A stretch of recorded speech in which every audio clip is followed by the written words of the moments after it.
Hi, besties. Thanks for joining me today. I am in I'm not going to say I'm not as cute as I usually try to look. I'm more in a state of dressed down. I'm wearing a hat that is literally from Walmart. I probably should get some cuter hats, I think. Anyway, I was going to do a podcast recapping Ariana's podcast appearance on the Call Her Daddy podcast.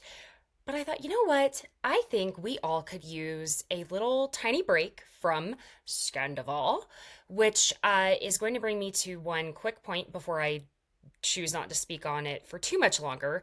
If you are in the Denver area, there is going to be a watch party tomorrow night, VPR night, Wednesday. That is going to be at Mile High Spirits in downtown Denver. And I had been searching high and low for a watch party. And this is somewhere that James, yes, DJ James Kennedy, did perform at a couple weeks ago. And I was devastated that I had no one to go with me. It was a little bit like one of those things I couldn't quite bring myself to go alone to. So yeah, if you are in the area, it's from 7 to 10. I'm not sure what time they're going to be playing the episode. I'm going to try and find that out and I'll post it to my socials. Can I talk? Socials, okay? Now, I'm going to cover the Summer House Reuion, and before I do, don't worry. We have had it confirmed that white nail polish has been canceled for this summer. Very sad, very, very sad, due to Mr. Scandival himself. And the editor-in-chief over at Glamour wrote just like a fun little piece on it. And Sandoval lost his ever-loving little, I don't know, it was like the fragile white tears over the white nail polish. There are so many things about white fragility that I can go into here over goddamn nail polish. Anyway, he attacked. Her name's Steph McNeil. She is a journalist and an author. This is insane. Like, editor in chief at Glamour, he really thought he was going to go there. I got to chat with her a little bit. She's sweet as she can be because I went ahead and posted the poll I took online on my Instagram because on what day was that? On Monday, I was getting my nails done and I was like, okay, I really want to do white, but isn't it canceled? Or at least should I just, I don't know, too soon to do white? And over 1,000 people voted on this poll on nail polish, okay? So I shared the results. And yeah, that's the thing is 70% of you, my friends, said, yeah, we're not doing white this summer. I said, okay, fine, we're not doing it. So all right. This is how I'm going to be doing this episode. It's going to be a little bit different than how I usually do it. To my audio listeners, also, I have to sincerely apologize for what happened to the sound on my episode I just did with Giorgio. Oh my God. I don't know what happened. I was editing, and now granted, this is not where the issue came from because I do have my moments, but I'm a little smarter than this.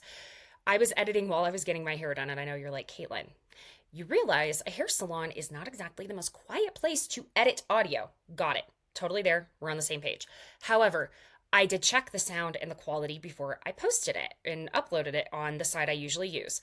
Well, what was weird was, long story short, I uploaded it, wrote out the whole description. Yeah, I write out my description in third person, all right? Just don't worry about it. I said it, I admitted it. And I uploaded it, and all it had was the file name and that I named it when I saved it, and it had no description, nothing. And so I had to go in and edit the whole thing out, redo it. So something was wrong with the site. I'm not sure what. This is a very reliable site usually. So I am on it. I am not going to let that happen again. Maybe it's just me being a perfectionist. Maybe the sound was fine to some of you, but it was a little intense for me. So that being said, my audio listeners, you will not know the difference really in how I'm doing this. It's only those who are watching the full video on YouTube that are going to see. I'm going to be kind of picking up in clips. I am going to basically, because I can't do the notes the way I've been doing. Vanderpump has actually bled me dry of note taking unless it's for that because God. So I am going to sit here and be discussing the reunion part one of Summer House. and kind of watch it and then come back over here and talk. I thought, let's just get it fresh. Let's do it. Um, okay. So the very first thing though, Lindsay did not say at the top of this, guys, she did not say, what Danielle did to me was like the worst thing a best friend could do. It was like the very worst. Is it? Or she mentioned Sandoval later in the reunion. Ma'am, that is Danielle not doing cartwheels for your engagement is not the worst thing a best friend could do. Okay? All right. I'm glad we're gonna be on the same page here. So here I go. I'm gonna go watch the first 5 minutes, 10 minutes, come back, and that's how we're gonna do this. Let me know if you guys like it this way. I just kind of want to try something different so that I'm not burning out in the note taking. I love talking it all. I mean, obviously, I could talk about this stuff for days, but the note taking is burning me out, and I want to find a way to work smarter, not harder, and still enjoy it with y'all, because I figure at the end of the day, y'all don't really care exactly how you get it. You just need someone to talk your Bravo shows with, and that's what I'm here to do. So let's just go through it in real time. Okay, here I go on the first clip. Okay, so right out the gate, we get most of the niceties that we usually do with a reunion, right? Andy's saying hi to everyone, all of that. Um, okay. So we go ahead and jump into the fact that, hey, Kyle and Amanda didn't have a single fight this whole summer. Good for you guys. I mean, they attribute it to a couple of things. One being the fact that they're not planning a wedding together, which, listen, I get that. Planning a wedding is incredibly stressful, for sure. Then they also attribute it to the dogs that they have. I mean, who knew? Kyle just needed a couple of cute little doggies to chill out a little bit. But then they start going into the cheating rumors. I remember the blind that was sent in to Dumois. Y'all know I'm a fan of her. I mean, yeah, I just am. But she also makes it very clear that she can't independently verify every single blind that comes her way, that we have to take a lot of them with a grain of salt, all of that. And the thing with this blind that went into Dumois was that it said something to the effect of like Cookie Monster. And so I remember on Watch What Happens Live, I want to say it was Danielle or Gabby that said they thought that that blind was actually about Maya's boyfriend at that time, Oliver, or he was her boyfriend last summer, let's say. And this blind was about, this person having an affair, and it was like getting sloppy, and they weren't hiding it very well anymore. Because remember, Maya has a business where she makes like incredibly high-end cookies. And so there's that, but also Kyle's last name is Cook. So I don't know if they were saying Kyle Cookie, whatever. And so basically the consensus here is that it was supposed to be about, at this point, Kyle. And so Kyle's saying like, oh yeah, they're saying that I have affairs with Maya and Sam and, Sierra, and the internet's crazy and all this stuff. Well, Andy's asking about the timeline of these affairs, or I'm sorry, the leak about the affair coinciding with the Loverboy drama when Carl was leaving Loverboy. And Lindsay kind of evades the question. Remember, Lindsay is in PR for many years, even had her own company. I don't know what's going on with that anymore because Paige does say eventually that she and Carl don't have jobs. So I don't know what the deal is there. That's number one. Number two, Paige then says that she completely believes that Lindsay is the one who leaked the story because she says Lindsay is the quote unquote anonymous tip that leaked that Craig was kicked out of Kyle and Amanda's wedding at a certain point. Now, I remember this story. The story was, and this is all alleged, that Craig was pretty belligerently drunk. Wow. I'm not drunk, yet I'm having a hard time talking. And again, this is what the rumor was, that he was kind of belligerent and that there was an issue with the bathrooms at the home because Amanda and Kyle got married at her parents' home, from what I remember. And the bathroom situation was they had these basically like the Star Wagons bathrooms that are outside. They're not like regular old porta potties, okay? I can assure you of that. I know what these are like. Typically these bathrooms, like you can flush them. They're totally different from a porta potty. So before you come for them for not having, legit bathrooms, Trust me, I have a feeling that's what these were. And because they didn't want people coming in and out of the house, they had a huge party essentially there. So, I mean, that was the issue. And Craig apparently or allegedly was upset that he couldn't go into the house to use the bathroom. So that was the alleged as to why he quote unquote allegedly got kicked out. I would love for there to be a new word for alleged. I'm so tired of saying that word, but what else can I say at this point to protect my ass? Um, so there's all of that. Now, I saw today that I don't know if y'all know of the account Bravo Boo. She's been quite nice to me, so I'm a sucker for someone just who is nice to me. um, she posted that she 1000% believes Lindsay was leaking information to bloggers, to content creators, and her reasoning, or their reasoning, I should say, because they are an anonymous account as well, is that Lindsay was allegedly telling a bunch of content Bravo content creators and bloggers to not follow, not talk to, not associate in any way with this account Bravo Boo. That's what she's claiming. If you go and look at her Instagram, unless it's been taken down, I don't know. Because she had, or they had posted, the reason I keep going back and forth between she and they is simply because I don't know if they are she, they, him, or how they identify. Okay? That's the only reason. I'm not giving anything away there. And I guess Lindsay was really, again, this is alleged, adamant that everyone disassociate with this person. So, for posting a rumor about Lindsay, who knows?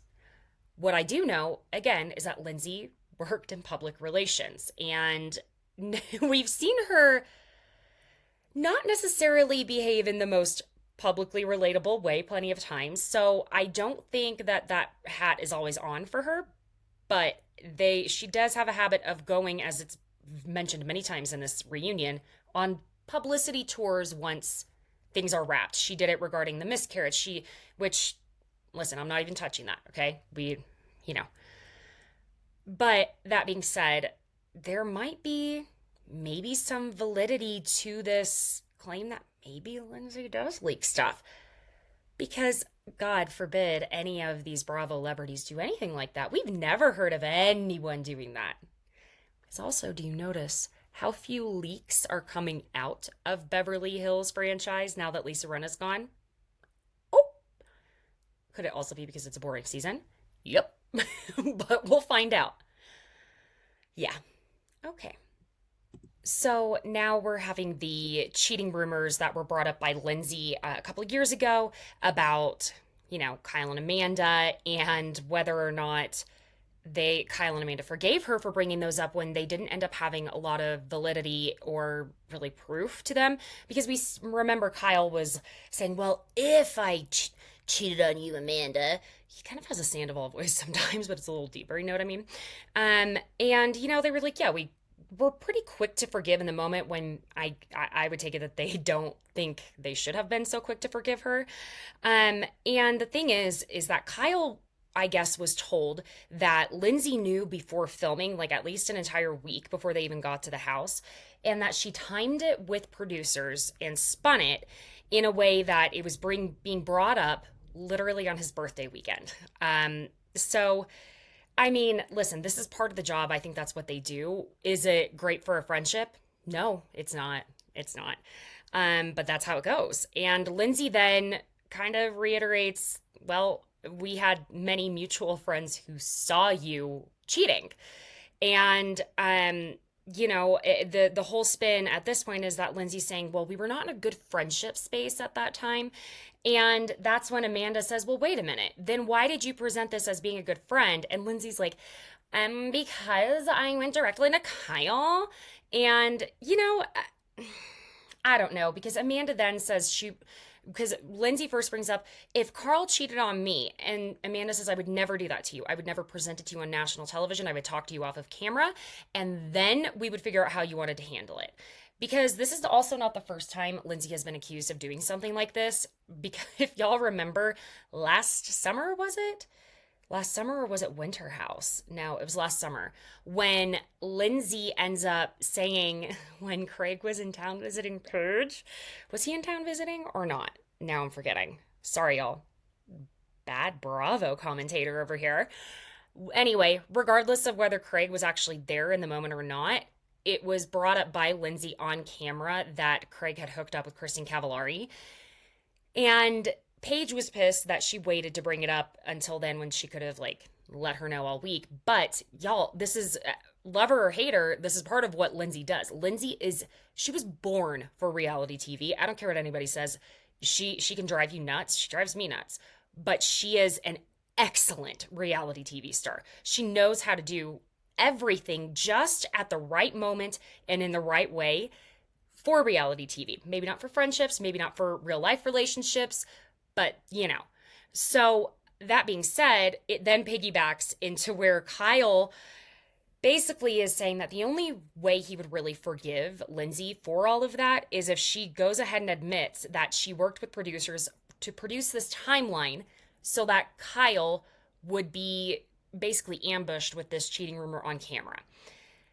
And basically, it's also brought up like, you know what, Lindsay, you do this, you know what you're doing. And sorry, it just started like pouring rain. I heard it and I was like, what is going on outside? Anyway, um, let me just mark that for my audio listeners so they don't have to hear me get completely distracted. That being said, anyway, Kyle's saying that he would need for her to admit that. And basically, Lindsay's not going to admit that she timed all of that with producers. What the hell? So, Lindsay then ends up apologizing for bringing up the cheating rumors on camera. And it's like Kyle says, well, Lindsay, you're really good at producing yourself. And that's when Carl jumps in and he's like, Kyle, you're pretty good at, I'm sorry, excuse me. Kyle, you're pretty good at producing yourself too. He almost like a little bit of a Beavis and Butthead voice. Listen, Carl's a gorgeous man and all of that, but a little Beavis Butthead voice. Do you hear it? I feel it in my soul. Just saying. So then Lindsay, I guess, finds a way to work it in there that she had a hard time bringing up that rumor. And man, Paige, something about it. Every time Paige is in the house and then she is out of the house and comes for the reunion, Paige is like ready to effing go with Lindsay at the reunion. She is always pissed at the reunion. And it's interesting because I think unlike many, many, many other Bravo franchises in general, the time between filming being wrapped and when they film the reunion, that is actually a long time unless Winter House is thrown in there. Now, yes, Winter House was thrown in there. I don't recall if Lindsay and Carl actually went to Winter House. I mean, they barely were there the last time, and I mean, they were hardly even there this summer. So I would be surprised if they did go to Winter House. In fact, on my next break, I'm going to Google if they went to Winter House, and then I'll come right back with that. So they had a lot of time in between, and we end up, I know later on, Paige says, it's because of this, like, quote unquote press tour she tends to go on. So we get to the newbies on the show, and I guess Sam really did have a roster. Like, damn, how's a girl get one of those? And basically everyone was kind of confused by Chris, and I think Chris is confused by Chris. I don't think Chris knew what he wanted. And they end up asking, basically since Maya and Danielle are both single now, would Chris be into any of that? And I don't know if it was like oh my God, I'm tired of this question. This is not even remotely it. Or if it was like, actually, maybe he got a little shy that Chris like kind of dipped his head down about it and you could tell he was blushing a little bit. And it's like, you never know. So, hey, I could see Danielle happening. Listen, Maya is so beautiful. And but I feel like Chris and Danielle maybe connected a little bit differently. So then we get to the part where Maya ended up telling Sam about the talking too much thing. And I 1000%, I don't mean to sound so middle of the road. I just am seeing it, this show is it's still extreme, but so much less extreme than what we've been dealing with on Vanderpump that I'm just kind of like, okay, it's easy to see black and white here. Like it's easy to see the right and wrong, I should say. So Maya letting Sam know about the talking too much. I literally felt for both of these women in that moment. I have been Sam so many times in my life, and I completely and totally related to Sam saying, I've been in pursuit of people in my life that are wanting more of me and that aren't feeling as though I'm too much. I mean, the number of times I've been told I'm too much and that I talk too much, well, guess what? Look at me now. I'm sitting here talking to myself and hey, it's going all right. I mean, when I tell you, I literally even had a boss one time tell me that in the worst way that I talk too much, that like, how do I make this a little more to keep from giving it completely away? Let's just say I had passed a very important test for the career I was working in at that time. It was a very difficult test to pass. I'd spent over a year preparing for it and months studying, many, like close to a year and a half of school for it. And I ended up being the only person in my class passing on the first go. And I mean, elated. And I was only like 19, 20 maybe. And my boss, yeah, I was 19. And my boss at the time told me after she had asked me, oh, I heard you passed. And I was like, yeah, oh my God. I thought for a second that I didn't. And I was so nervous and I ended up being the only one passing. And I'm so excited about it. It's just, I can't believe it. It was just crazy. And she tells me later on, well, Caitlin, you have social skills issues, which now I'm just kind of like, wow, okay. Who has the social skill issues that they can't listen to someone talk for 2 minutes about something they worked very hard that they're excited about? Ask yourself that question. She told me I should have stopped at, yeah, I passed. Thank you. I'm very excited. Well, guess what? I'm not going to say your name, but guess what, ma'am? That ain't who I am. Let people be excited. Anyway, so I just really, really related to her in this moment. And I felt bad, for both of them because who's been that person that's like, man, I don't want people talking bad about someone behind their back. Let me just tell you straight up, here's what's going on. And Maya was trying to prevent her from going back her first season and seeing these girls talk shit on her and make fun of her for talking too much, especially if that's a point of contention for her throughout her life. I totally get it. And I think Maya was being a real one. Maya makes a fantastic friend. I don't know that she makes a fantastic reality star for the way she likes to keep things private and she doesn't always bring everything to the camera, which makes me love her as a person. Maybe she just, yeah, I think she's just too good for this world. And as in this world, I mean the reality TV world, because, that's part of it. So then we get to the mentioning of Gabby and Sierra. Now, I know, I remember seeing on Watch What Happens Live that Andy had asked Gabby, like, who do you think has the most negative things to say about you in confessional? And he asked that to Gabby, and she said Sierra. And, you know, Gabby starts by saying, look, I just don't think Sierra likes me. And we get some of the flashbacks of where Sierra's talking about the issues she has with Gabby. Now, this is one of those things I can't even explain why I have always liked Sierra. I know a lot of people don't. Didn't understand why I did, but I'm hitting a turning point with her because it seems that she doesn't seem to like Gabby because she hasn't had the same struggles as she has had. It sounds like Gabby's parents have maybe on their own way, or maybe it was before they came along. It sounds like they've worked very hard to have generational wealth to where they can help provide for their children to the point where their kids can do things like take their credit card and things like that and live in New York City. I mean, y'all know how expensive that is. I am not obviously a black woman, so I don't understand the angle from which I would say the lens through which Sierra is seeing it. So maybe there's something, not maybe there. I'm certain there will be something I'm missing as to why it maybe could be justified. I'm just gonna give from this point of view that I think Sierra is being, well, a little jealous almost. Is that the word I want to use? Bitter toward Gabby for this. Because, we all know this. And if you're not willing to admit it to yourself, I don't know what to tell you. But not only do women tend to have to work 5 times harder than men do for half of the money, half of the recognition, and so forth. Can you imagine not only that, but white women have it a lot easier working their way up, and then to add being a woman of color. So I would imagine there is some pain with that. Okay, so let's take that into consideration before we just completely attack Sierra on it. But also, yeah, it's not Gabby's fault that her parents had things set up to where they can provide for her in that way. I don't feel that I picked up on Gabby saying a lot of things about money and status. I picked up more so on her saying that she adored and loved her parents and that, yes, they helped her out.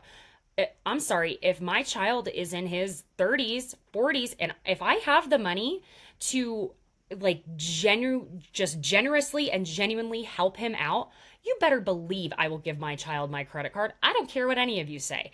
I want him to be self-sustainable, self-sufficient. Yes, that's the word I want, self-sufficient. Yes, that's what you raise your children to be.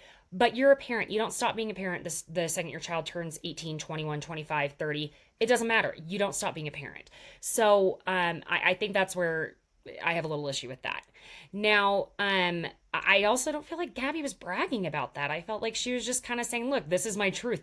I'm not going to sit here and be like, oh, I don't have a job or I don't have a career that seems like it could provide for me to live in New York City as a single female. She's being honest that her parents help her out. And I'm sorry, the number of people who I know personally whose parents have to help them out, it is beyond, okay? It's also our generation, all right? That's the way it goes. I'm not going into that. So then it gets into more about how Maya and Gabby really started connecting more so, or Maya felt that they started connecting more so toward the end of the summer when, and this really breaks my heart, and it's something, again, that we know that, and I'm glad that this show is bringing some of that Vanderpump Rules has failed to bring, which is one, an actual cast member that is a person of color and who is not there to fuck someone's boyfriend. I mean, Jesus. We're getting people that are actually diverse. And so this conversation that they did have, the two girls did, Gabby and Maya, about how they felt that men, especially growing up as Black women and young Black girls, that they felt that men had to have a quote unquote taste for Black women to be interested in them. And that, that goes across the board in a lot of ways as well. I grew up in Oklahoma, and I'm not trying to stereotype Oklahoma, but I am going to say that, yes, that was also a thing I remember growing up that, oh, if you had a certain taste for that. Now, I'm sorry, if I find someone attractive, I find someone attractive. I will also appreciate the color of their skin along with it. That being said, that's something that a lot of people are not totally, they're aware of it, of this type of feeling, but they don't understand and they're not bringing it up. And I appreciate that they brought it up. And I mean, God, those two girls are so gorgeous. It's just unreal. All the women on this show, I should say. So on top of that, we get the Danielle and Sierra friendship. I mean, y'all, who would have thought? Could you believe? Because we even get the flashback of when Danielle was saying to Sierra at the reunion last year that she had built up so much hate in her heart towards Sierra as time went on for the wine throwing, and that was not okay. I'm sorry, Sierra, girl, no, not good. Not good. Which, by the way, I'm sorry, this is, well, sort of off topic, but while on the finale episode, I heard Corey, pretty sure it was Corey, it was either Corey or Craig, refer to Maya as aggressive with Oliver. Sir, not the southern white boy referring to a Black woman as aggressive. Use a different word. Get it right, get it tight. Jesus. Anyway, now the shit I have seen coming out about Corey liking a lot of anti-trans social media posts is a whole other issue. You heard it right. We're gonna say alleged, but I'm gonna tell you one thing. I see through Corey quite a bit. Good old boy. Craig doesn't hide his shittiness the same way. Craig is just kind of a giant toddler, so Corey is a little stealthier. Running the I grew up insecure and so I never skip a leg day because I'm scared I'm gonna get skinny. Okay. All right. But yeah, Danielle and Sierra have been hanging out outside of filming, and they've developed an actual friendship, and they realize that their issues didn't actually directly involve the two of them. Here's the thing. I don't totally agree with that. It's more so that the issue did not directly involve Danielle, and Danielle at that time was being a better friend to Lindsay than Lindsay has ever been to Danielle. Lindsay has never been a good friend to Danielle. it's always been Danielle being a good friend to Lindsay. And the second Danielle stopped kissing her ass, guess what? She's the worst friend in the whole world and did the worst thing any best friend could do.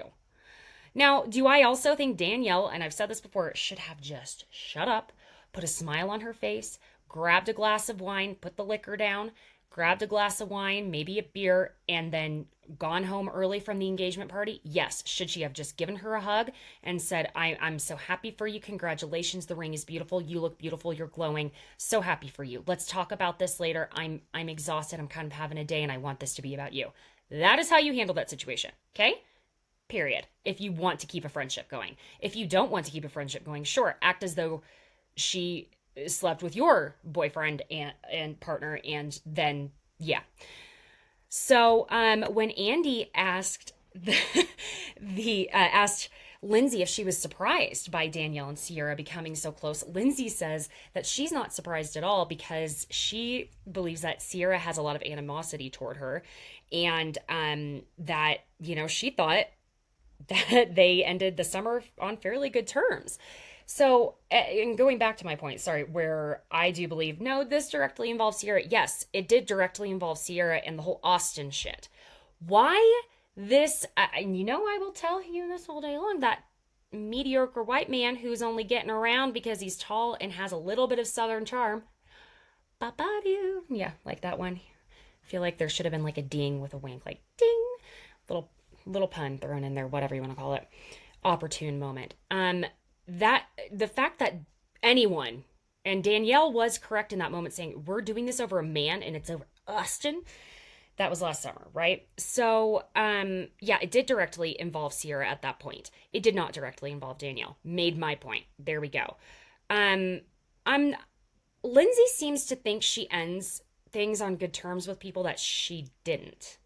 Do we see that pattern? Anyone else? I don't know. It's just kind of, I'm seeing that. So the Carl and Lindsay section. We got a series of babe, babe, babe, babe, babe, babe, babe, babe.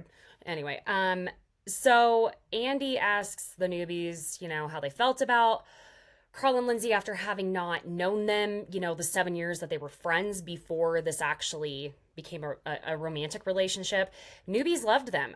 They were really rooting for them. They thought it was adorable and so sweet, and basically brought them like joy. So then Kyle has actually known both of them, Carl and Lindsay, for 10 years. And he he says he would have concerns if any one of his friends started dating Lindsay. Yikes. Okay. Thanks, friend. Thanks, bruh. And Andy kind of presses him on it, and he goes into the fact that about Lindsay's drinking, and he's like, oh, when I drink, I'm a goofball. I get silly. And Kyle, you do have your moments. The number of times you've gotten up, pissed, and walked away, and flipped out over people talking and giggling. That was me giving a look on the giggling, because people aren't allowed to laugh at another end of the table if you're there and you're drunk and pissed. Yeah, he basically says that, he was worried that the honeymoon phase for Carl and Lindsay was when Lindsay was not drinking. He says that she gets irrational and thinks everyone's against her and teaming up on her. And what's interesting is Lindsay ends up saying that it's a fair concern. So, Lindsay's doing the work there. Now, when Andy asks if they think that Carl and Lindsay are putting on for the cameras and being fake and whatnot, the newbies say no. Gabby says she's been at their house and that's just how they are. And Paige is like, no, I think, I'm losing my Paige voice here, but I think that they are fake, and because they got engaged, and 4 hours later, People magazine is there. I'm mixing up Vanderpump Rules and Summer House, which Vanderpump Rules originated Summer House. Did y'all know that? They did. Okay. And so, Paige says, I know how People magazine works, and you have to plan that out. Everything is premeditated and planned. what's interesting is, Dave Quinn, who works for People Magazine and drops pretty much like any of their Bravo exclusives. He writes all of that. He wrote the book, Not All Diamonds and Rosé. I've had very kind, wonderful interactions with him. He was very, very nice. He did tweet out that that's not how People Magazine works and was saying that Paige is wrong in that.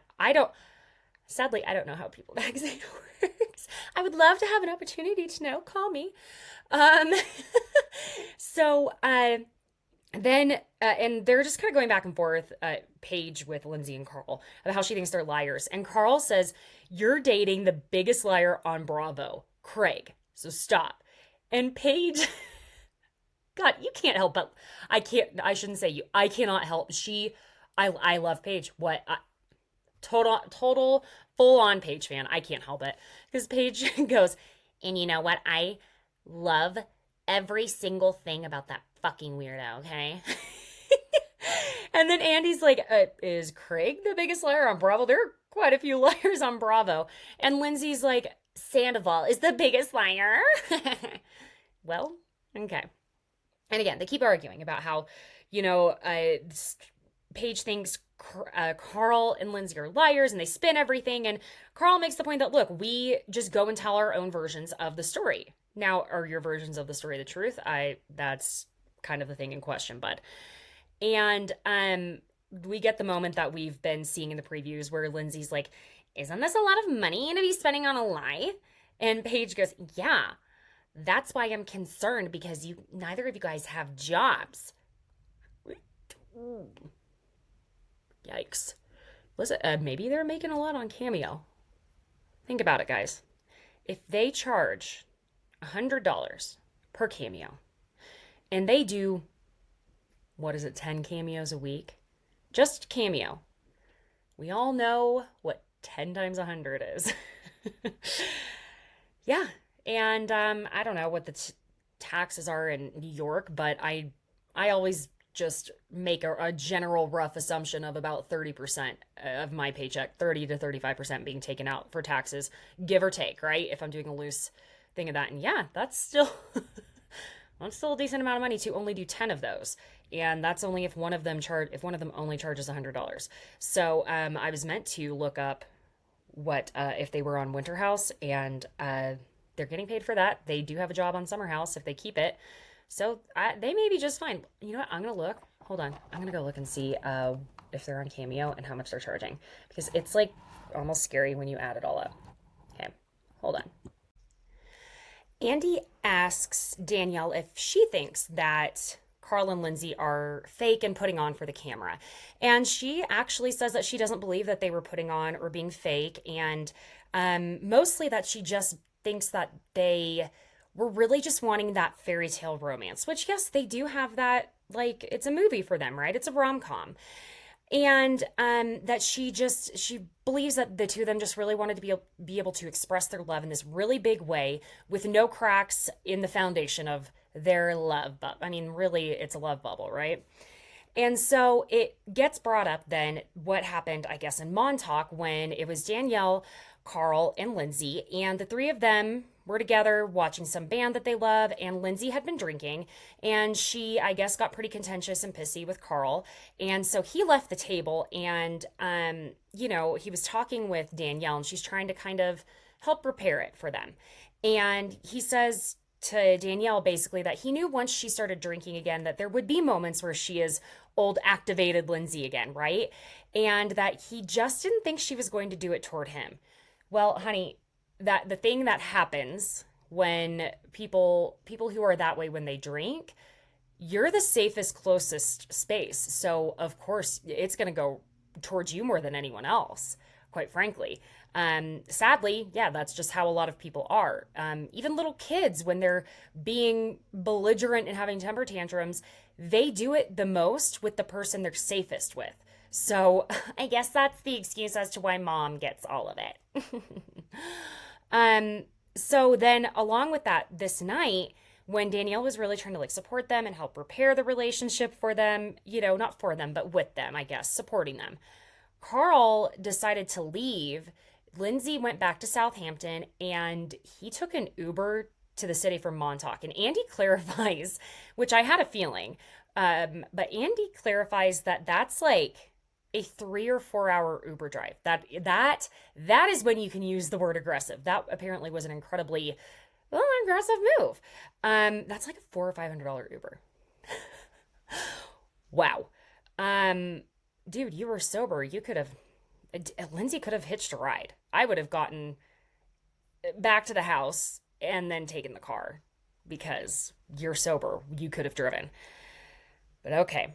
And so Danielle just didn't want to air their dirty laundry on the show. She decided to keep that to herself.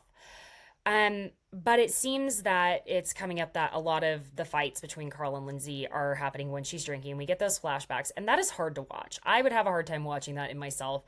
Um, things that don't typically bother you when you're sober tend to fly out of your mouth when you're drunk, right? My problem is I think I'm funnier than I am when I'm drunk, and well, that's when I'm sober too. Um, and I say things that are really stupid. Don't we all? Okay, again, that's when I'm sober too. Um, so basically, it also comes down to Lindsay does sometimes feel like she's on eggshells a little bit, trying not to disrespect Carl and his sobriety journey and all of that. Now, Carl actually says, he wants Lindsay to have fun and he thinks that she's grown a lot from season 4. Don't activate me, Lindsay. And when asked, Kyle said, yeah, I felt like Carl was a little bit more bothered by her drinking than he'll admit. And I guess Carl and Lindsay are in couples therapy together, which, listen, I don't care how perfect your relationship is. Don't care.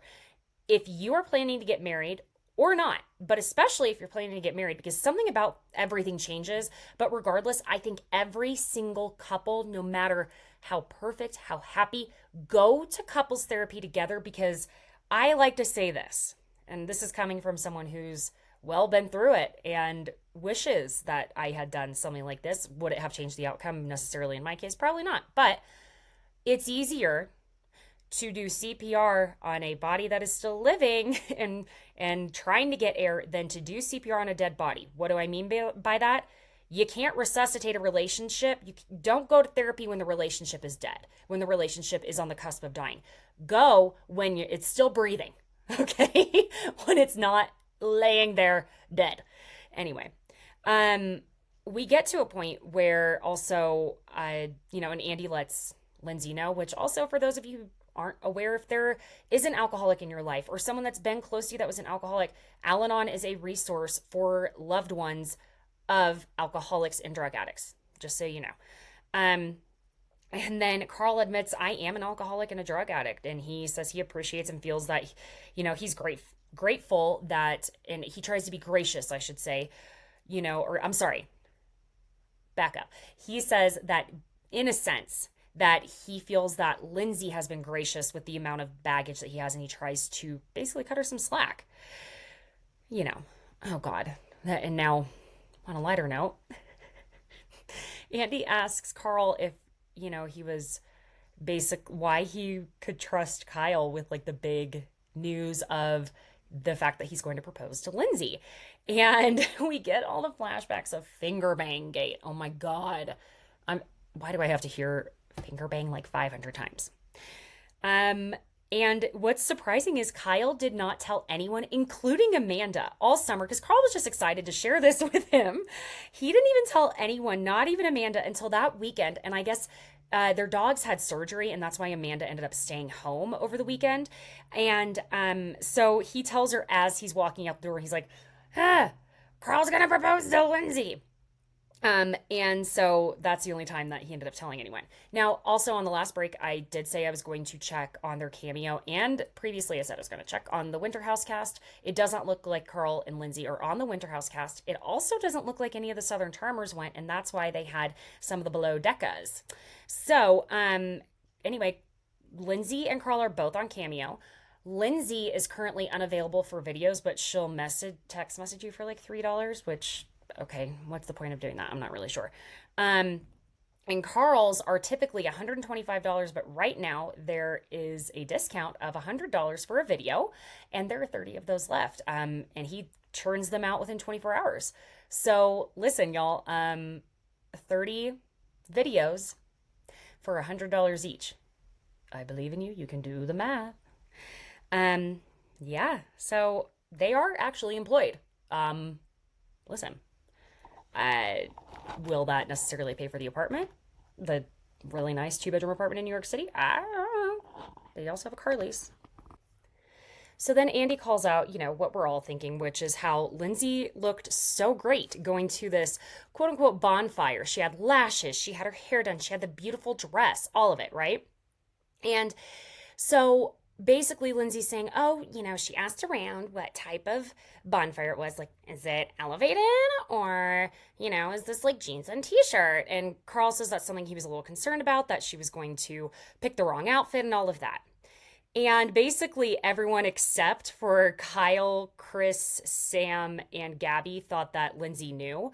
And that includes Carl. Carl thought she maybe knew and that she was suspicious. But Paige says that Lindsay has never once asked her for fashion advice in 5 years. So she is very convinced that she knew. And remember the whole, she wore shoulder pads to the beach. Who wears shoulder pads to the beach? She knew. And I'm proud of her. Remember that? So, Danielle is asked about the reaction she had to it, and she thinks that it was the most raw she's ever been. And that's just how she was feeling, and that she doesn't feel bad about it, I guess. I would have been embarrassed if I reacted that way. I'm so sorry, but I would have. Lindsay brings up, Danielle's reaction to when Kyle and Amanda came home from getting engaged. And Danielle even admits, like, oh my God, my face was so horrible during that. Like, that was so embarrassing. And Amanda tries to jump in and say, like, Lindsay, you were bad too, but she gets cut off. And Lindsay says, that was a different story. But, Danielle pushes back, saying that Lindsay's trying to say what? Like, she hates, like, engagements and happiness. I mean, yes, no, and yes. So Carl said to the press that he thinks all of the girls in the house owed Lindsay an apology. All right. And he says that, also with that Paige and Lindsay had lunch, and it was good because they're telling him, like, what is your, you need to be specific about the issues you think that we need to apologize for, the things we did wrong, right? And so he says that, at the beginning of the summer, Paige and Lindsay had this lunch and it went really well, and that he wants to know what happened to change all of their, I don't know, friendliness. And even Gabby chimes in and says that, when they were riding down to the Hamptons, that she said that they had tension, and said that Paige said she was so glad it was finally, like, good, and that all of that.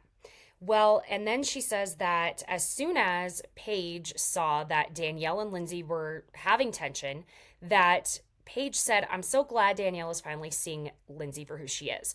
And that's that moment where Gabby's saying, like, that Paige was excited about the demise of Danielle and Lindsay's friendship. And Paige says, I was not excited. I would never be excited about a friendship breakup.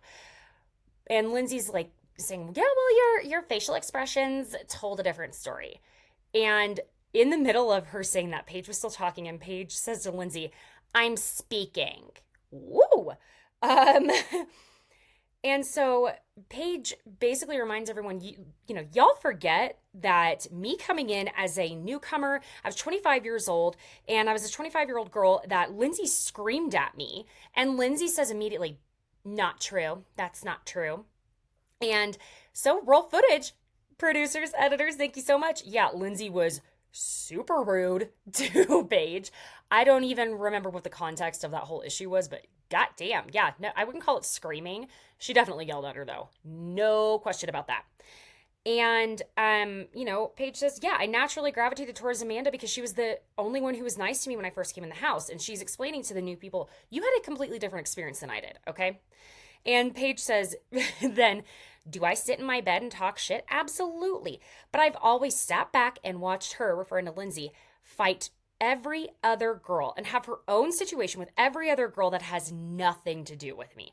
But I was in that position at one point in time. So when they come to me and cry and say, this is what's happening, I say, I get it. I totally get it. So was I happy when I saw Danielle was finally on the other end and standing up for herself. Abso-fucking-lutely. Mm-hmm. And Lindsay basically wants to know why make things good with her. And then that she, and Paige says, okay, so your press tours, you went around saying that I was weaponizing your miscarriage when I sent you flowers. Yikes. Yeah. Lindsay did turn a lot of. This is not the first time that this was said about Lindsay weaponizing. Do we want to say weaponize? I don't know. I that's a tough thing. I've been very blessed in my life to not experience that. So I don't know that you want to say weaponized because I can't. That's got to be trigger. I should have given a trigger warning. Sorry, friends, but that is probably the pain of that is unreal. Not I'm not just speaking physically, but emotionally. So yeah, yikes. Then this whole next thing about how Lindsay treats people, specifically crew members, and this is not the first time we've had this come up. And Paige is yelling, even Andy knows you're rude. He had to yell at you at BravoCon for how you were treating his employees. What? Oh my God. Because Lindsay immediately denies this, right? And Andy just like shifts uncomfortably in his seat and like puts his hands up. And Sierra clarifies, maybe he didn't yell. She doesn't say this part, but, basically, you got checked, though. That Andy checked Lindsay for how she was behaving at BravoCon. Like, yikes. And then Paige says also to Lindsay, you threw a shoe at a producer. What? Y'all. What? Okay. And then, and Lindsay's, of course, still denying. And Paige says, name a girl on this show you talk to, sans the ones you've known for 7 months. Silence. Even the girls were like, Gabby and Sam were like, And then Lindsay's yelling, I texted something about texting Maya about her dog and a wedding. I don't know. It was a little weird. And basically she's saying Lindsay's just like confused how she can be leaving the summer good with people and then that they come back to the reunion and there's all this contention and they're pissed and having issues. And, the whole thing that it keeps coming back to is that they are saying that Lindsay will go and talk all this shit on press tours, and that's the problem. And Danielle ends up being asked about it, and she says that Lindsay has talked so much shit on Paige and Amanda and that she hates them. And she told Paige and Amanda that. And Lindsay says, that's not possible. I have hate in my heart. I don't have hate in my heart. I don't have hate in my body. And Paige is like, basically comes to the conclusion at this point, yeah, you're nuts. And Carl goes, that's really nice. That nice, Paige, like real nice of you. And Paige, after Paige had been yelling about Lindsay not being a nice person, and Paige goes, yeah, well, you're nuts too.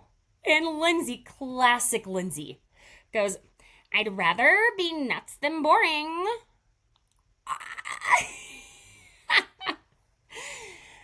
Look, if Summer House is at least going to give it to us in the reunions, I'll take it. We get Corey next week, and I'm feeling odd feelings about that man. Something's off. Not sure what. Lindsay ends up also, as we see in the preview, accusing Sierra of trying to hang out with Corey, who's in a relationship with Sam a few weeks prior to the reunion taping. And then, we get the Carl and Kyle having it out about Kyle saying that he showed up to work coked out and that, Carl would have liked to have the opportunity to say that himself, which, fair. Yeah, one more thing. Gabby and Amanda, don't go out the night before the reunion because what happened to your voices? You got to drink some hot tea with some lemon and honey, my babies, okay? But hope you guys enjoyed this recap of the Summer House Reunion Part 1. I will, again, come out to the watch party in Denver at Mile High Spirits from 7 to 10. Tomorrow, Wednesday, our part 2 of the Vanderpump Rules reunion. On Thursday, okay, I am hoping that I'm recording my own Thursday. I may end up having to move it to Friday, but I will be on my friend Giorgio Takanakis's podcast. His account is at Giorgio Says, so keep an eye out for that. I will also, as far as I know, be joining that live panel again with Martinis with Eddie, and talking Vanderpump Rules on Thursday as well. That should end up being live at 7 p.m. Eastern Standard Time, and I'll probably post a link to it, or you can find Eddie's YouTube on YouTube, Martinis with Eddie. Also, friends, I am living and dying on reviews and just the support that I'm trying to, continue getting, and the support that I so appreciate from y'all. Be sure and follow all the accounts. Go on YouTube. You get the full video on YouTube. You get to see me in all my glory and craziness. So thanks for listening, and thanks for always being here, besties. And I will see you for Vanderpump Rules. My friend Tessa should be here too. Your favorite ex-girlfriend? Oh yeah. Get ready. Okay. Bye, friends.